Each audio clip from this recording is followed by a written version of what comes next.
अस्सलामुअलैकुम, welcome back to my channel. कैसे हैं आप सब लोग? उम्मीद करती हूँ कि आप सब लोग बिल्कुल खैरियत से होंगे और अल्हम्दुलिल्लाह मैं भी बिल्कुल ठीक ठाक हूँ। और बस आज मेरा इरादा था कि आज जो है ना घर के काफ़ी काम मेरे ऐसे थे जो कि अटके हुए थे।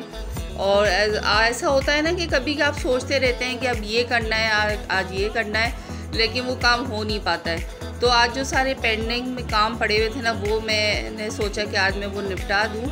और यहाँ पे मैंने हेल्पर से जो है ना अपना सेंट्रल कारपेट भी अच्छे से सफाई करवाई उसकी, सर्फ का पानी वगैरह से, क्योंकि बच्चे हैं ना खाते पीते हैं तो गिर जाता है और फिर कलर ऐसा है तो उसके ऊपर निशान बन जाते हैं ये। और उसके बाद जो है फिर मैंने कहा कि अब सारी अलमारी अपने ना सब कबर्ड जो को साफ़ कर लूँ अच्छे से। और इतना कबाड़ा भरा हुआ था ना इसके अंदर फालतू कपड़े, हालांकि मैं हर 15-20 दिन में या महीने में ज़रूर सफाई करवाती हूँ कबर्ड की। और जो भी मतलब फालतू कपड़े होते हैं या जो पहनने में नहीं आ रहे होते हैं वो मैं कहती हूँ कि भाई साइड में कर दो उसको। और अब्रिश की तो ऐसी आदत है कि इतने कपड़े फाड़ती है, बेहद कपड़े फाड़ती है। मैं इसको यही बोलती हूँ कि तुम्हारे क्या जिस्म में कांटे लगे हुए हैं क्या, इधर नए कपड़े बनाओ। और ये ना बहुत बेदर्दी से यूज़ करती है कि हालाँकि अज़मा हमारी जो है और मामा है, ये लोग बहुत केयरफुल होती हैं अपने कपड़ों के बारे में और कोई दाग नहीं लगे, बड़े एहतियात से पहनती हैं लोग कपड़े।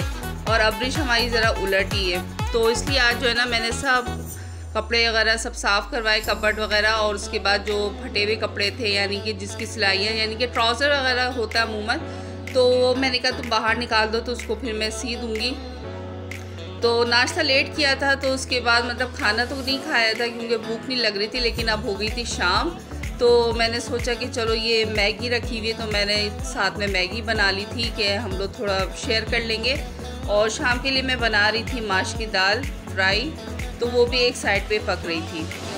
शुक्र है अल्लाह का कि अब नेटवर्क थोड़ा सा कुछ बेहतर हुआ है, वरना इतनी परेशानी हो रही थी यानी कि वाईफाई भी नहीं, उधर डेटा भी यूज़ नहीं कर पा रहे थे। बहुत परेशानी हो गई थी कि एक तरह से लग रहा था बिल्कुल दुनिया से कट जाएंगे। इसीलिए जो है ना वीडियो भी मेरी अपलोड नहीं हुई थी और मैं कर ही नहीं पाई थी क्योंकि डेटा भी नहीं चल रहा था, ना वाईफाई चल पा रहा था, नेटवर्क ही नहीं था।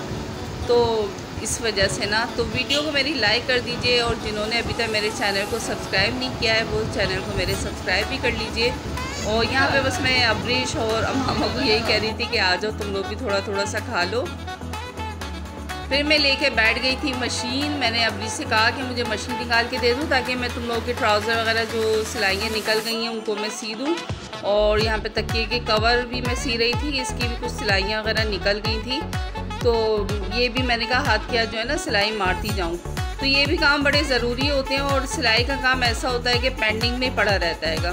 तो क्योंकि ज़ाहिर मशीन निकालो बैठो फिर करो फिर बड़ा मसला होता है। तो बस आज मैंने तहिया कर लिया था कि आज भी ये सारे जो छोटे मोटे काम है ना, देखने में मतलब छोटे मोटे काम है लेकिन इसमें काफ़ी टाइम लग जाता है और इसके लिए बड़ा बाकायदा तौर पे टाइम भी निकालना पड़ता है। तो इसलिए जो है ना बस आज मैंने कहा कि मुझे मशीन निकाल के दे दो ताकि जो भी सिलाने के कपड़े हैं ना वो मैं सिला दूँ, क्योंकि फिर अच्छा नहीं लगता है कि उधड़े हुए हों कपड़े हो वो सब साइड में पड़े रहते हैं।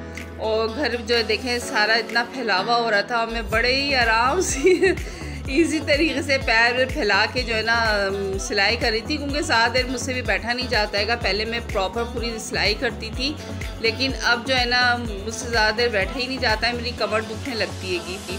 और आजकल वैसे भी मेरा थोड़ा कुकिंग का काम जो है ना थोड़ा स्लो हो गया है, कोई मतलब ऑर्डर वगैरह भी नहीं है, तो इसलिए भी मैंने कहा ये मैं घर के काम जो है ना अपने निपटा लूँ। और यहाँ पे मैंने मामा को बोला कि तुम जब तक खाना वगैरह बना लो, क्योंकि अब जब मैं ये वाले काम करती हूँ ना तो फिर मैं कुकिंग नहीं कर सकती होंगी, तो फिर मैं मामा से कहती हूँ कि तुम करो, क्योंकि इसको भी थोड़ी प्रैक्टिस हो जानी चाहिए ना। अब ज़ाहिर इसका भी शादी का टाइम आ रहेगा, तो इसलिए अब मैं इससे फिर कुकिंग करवा लेती हूँ। जब कोई ऑर्डर वगैरह होता है तो फिर मैं खुद ही खाना वगैरह बनाती हूँगी। तो जी बस दुआ में मुझे याद रखिएगा। अल्लाह हाफिज़।